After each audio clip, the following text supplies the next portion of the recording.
pinakamadilim na bahagi ng kagubatan, kung saan ang araw ay hirap makalusot at ang hangin ay may dalang sinaunang bulong.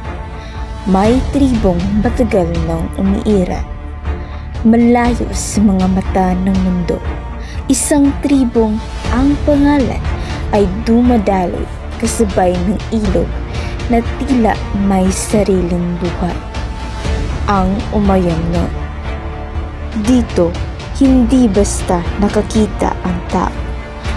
Dito, sinusubok sila ng kalikasan. Bawat puno ay bantay. Bawat ilog ay tagapag-ingat. Bawat yapak ay bahagi ng kwento nilang hindi na ibubulong sa iba, maliban sa mga handang makinig. Sa mga gabing bilog ang buwan, may mga awit na umaalingaw mula sa dilim.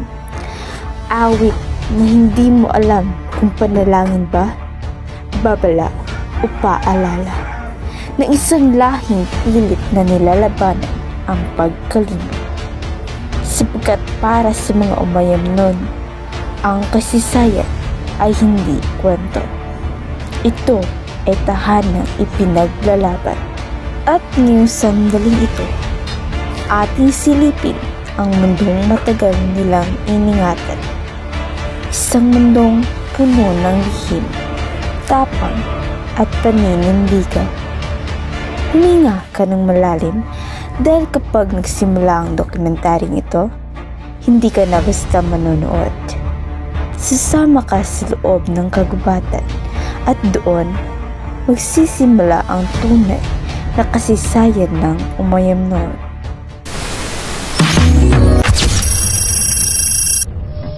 Sa kabundukan ng Bukidnon, may isang tribong nagbabantay sa kagubatan, kultura at kasaysayan, ang Umayamnon. Tahimik man sila, ang kanilang kwento ay malakas. Ang kanilang presensya ay pundasyon ng kalikasan at kultura sa Mindanao.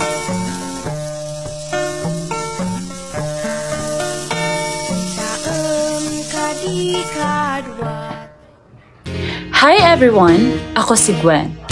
And I am Eric. At ngayon, dadalhin namin kayo sa isang 10-minute documentary tungkol sa Umayamnon Tribe. Ang kanilang kasaysayan, kultura, paniniwala, sinig at mga hamon na hinaharap nila ngayon.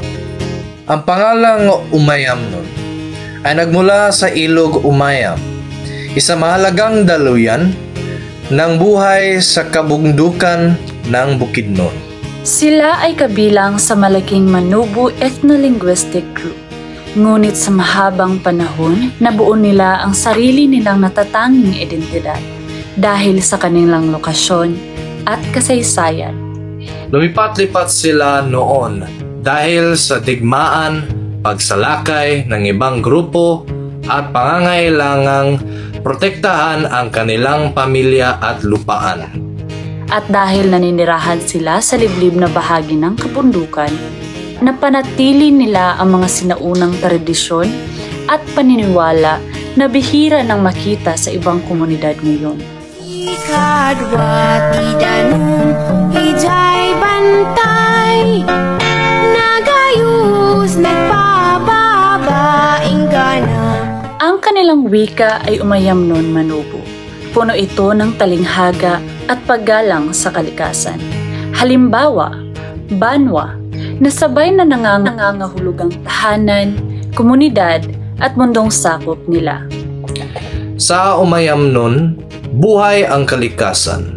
Naniniwala sila kay Magbabaya, ang pinakamakapangyarihang Diyos na lumikha ng lahat.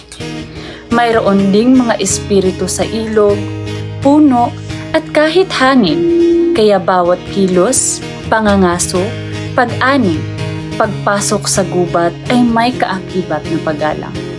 Isinasagawa nila ang mga ritual na panlawa at panubad, kung saan humihingi sila ng pahintulot o pasalamat sa mga espiritu.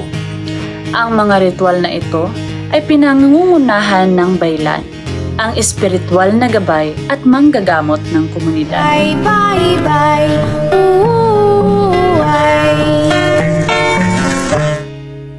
Malaki ang papel ng musika sa kanilang kultura. Gumagamit sila ng anggong, kulintang, at kubing sa mga pandiriwag, ritual, at panalangin. Ang sayaw naman ay nagkukwento tungkol sa pag-ibig, pakikibaka, at pakikipag-ugnayan sa kalikasan. Tingnan niyo ang kanilang mga tela, makukulay, masalimuot, at puno ng simbolismo. Ang bawat pattern ay may kahulugan, lakas, pagkakaisa o pagkakailanilan ng kanilang komunidad. Ang kanilang tahanan ay gawa sa lokal na kahoy.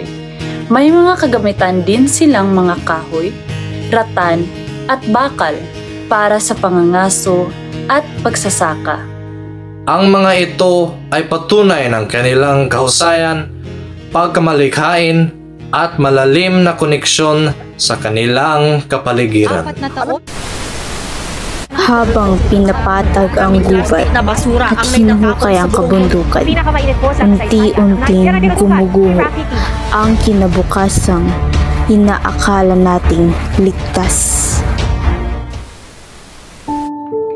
Sa kabila ng yaman ng kanilang kultura, malalaking hamon ang kinakaharap ng Umayamnon ngayon. Una, ang pagkawala ng lupang Ninoo dahil sa mining, logging, at iba pang development projects. Pangalawa, ang pagbago ng lifestyle at migration ng kabataan sa lungsod na nagdudulot ng paghina ng paglipat ng tradisyon. Pangatlo, ang patuloy na laban para sa indigenous people's rights, partikular ng pagkilala at proteksyon sa kanilang ancestral domain. Pero sa gitna ng lahat ng ito, matatag sila.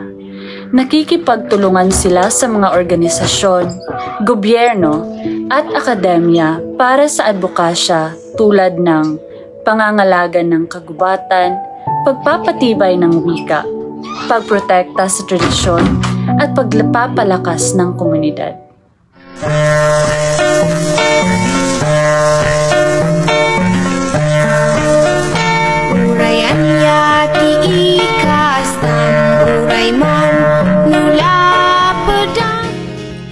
Mahigit sa pagiging isang tribo, ang Umayamnon ay buhay na tagapag-ingat ng kalikasan at kultura ng Bukidnon.